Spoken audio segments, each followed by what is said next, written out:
A conversa de hoje é para você que se sente um menino do buchão toda vez que abre um livro de matemática. Nós vamos falar sobre o sistema cartesiano. Era uma vez um plano, formado por um monte de retas, tão juntinhas que a gente nem conseguia divisar direito quem era quem. Mas aí, quando a gente olha bem de perto, a gente consegue destacar pelo menos uma delas. E essa reta vai dividir o plano em duas regiões. Olhando essa retinha mais de perto, nós vamos destacar apenas um dos muitos pontos que formam essa reta. A esse ponto, nós vamos dar um valor, o zero. E esse ponto vai ser chamado de origem. Ainda nesta reta, nós vamos destacar outros pontos, sempre à mesma distância um do outro. Nós vamos destacar à direita da origem um ponto, 2 pontos, 3 pontos e outros, e à esquerda da origem, sempre à mesma distância um do outro, um ponto, 2 pontos, 3 pontos e outros. Então, adotamos um sentido de crescimento a partir da origem, seguindo essa setinha verde, indo aí da esquerda para a direita, os valores estarão crescendo. Então, da esquerda para a direita, os valores vão crescer aí a partir da origem. À direita, nós vamos ter os pontos mais e à esquerda os pontos menos. Então, veja aí a partir do zero, que é a origem, avançando aí para a direita, nós tivemos um ponto que a gente chamou de mais 1, o outro que é mais 2, o outro que é mais 3, e à esquerda do zero, a primeira casa a gente teve o pontinho que a gente chamou de menos 1, o outro que a gente chamou de menos 2 e o outro que a gente chamou de menos 3. Repara uma coisa, o mais 1 e o menos 1, eles estão à mesma distância do zero, uma casa. Só que um para a direita, que é o mais 1, outro para a esquerda, que é o menos 1. Esses números são chamados opostos ou simétricos. Por quê? Porque eles estão à mesma distância da origem, só que um à direita e outro à esquerda. A mesma coisa acontece com o mais 2 e o menos 2. Ambos estão a 2 casas de distância da origem, só que um à direita, o mais 2, e outro à esquerda, o menos 2. Também o mais 3 e o menos 3.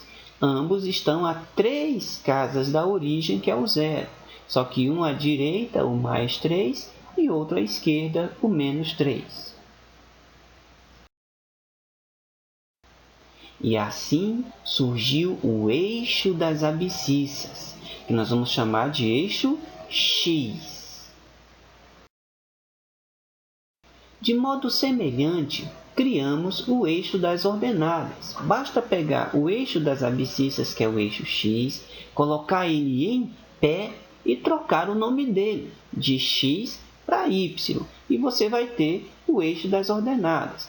Tome cuidado para que você deixe os números mais acima do zero e os números que têm o menos abaixo do zero. E então, ao mantermos as retas perpendiculares, quer dizer, formando 90 graus entre si, e sobrepormos as suas origens, quer dizer, colocando uma origem em cima da outra, eis que surge o sistema cartesiano. Agora você consegue ver, eu espero que consiga, que o plano foi dividido em 4 regiões chamadas quadrantes. O primeiro quadrante, que tem aí o X com os mais e o Y também com os mais. O segundo quadrante, que tem o X com os menos e o Y com os mais. O terceiro quadrante, que tem o X com os menos e o Y também com os menos. E o quarto quadrante, que tem o X com os mais e o Y com os menos. Com ele, podemos localizar pontos no plano. nós destacamos para você os pontos A, B, C, D e E. O ponto A e o ponto B, eles têm uma curiosidade, eles têm os mesmos números dentro desse parêntese. Esse parêntese chama par ordenado. Par porque são dois números e ordenado porque a ordem deles é importante. Veja que no A tem 2, 1 e no B tem 1, 2. São os mesmos números, mas como a ordem está diferente, o A e o B estão em posições diferentes nesse primeiro quadrante. O primeiro número desse parêntese aí, a gente sempre deve buscar no eixo X. Aí sobe ou desce e vai procurar o outro no eixo Y. Então, no ponto A, eu peguei o 2 no X e o 1 no Y. No ponto B, peguei o 1 no X, tem sempre que pegar primeiro no X, e o 2 no Y. São os mesmos números, mas a posição deles dentro do par fez com que o A e o B estivessem em posições diferentes. O ponto C tem o menos 3 do X e o 2 do Y. Eu não escrevi mais 2, escrevi só 2 para economizar paciência. Tá bom? Quando é positivo, você pode deixar de escrever esse mais. O ponto D, nós temos menos 1 e menos 1. Os números são iguais, mas eu sei que esse primeiro menos 1 eu peguei do eixo X, aí desci até o menos 1 do eixo Y. Já o ponto E é 3 e menos 1.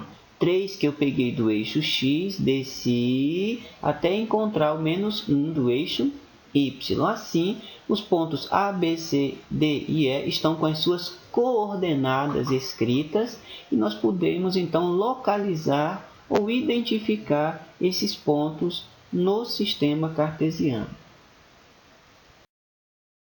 E assim, seremos felizes para sempre.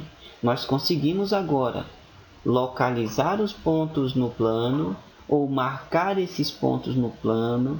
Nós conseguimos dar as coordenadas de um ponto no plano graças ao sistema cartesiano. E usando esses pontos, nós poderemos também, a partir de agora, construir gráficos de funções. Gráficos de funções de primeiro grau, de segundo, funções modulares, exponenciais, logarítmicas, trigonométricas e um monte de outras funções, bonitas ou feias, que a gente vai aprender no decorrer do nosso estudo. Assim termina a nossa história. Eu espero que depois dessa historinha você já não se sinta mais um menino do buchão quando abrir um livro de matemática, pelo menos quando for estudar sistema cartesiano. Você pode encontrar mais informações em nosso blog, o convermatblogspot.com.br, ou em nossa página no Facebook, que é Conversas Matemáticas. Até o nosso próximo episódio.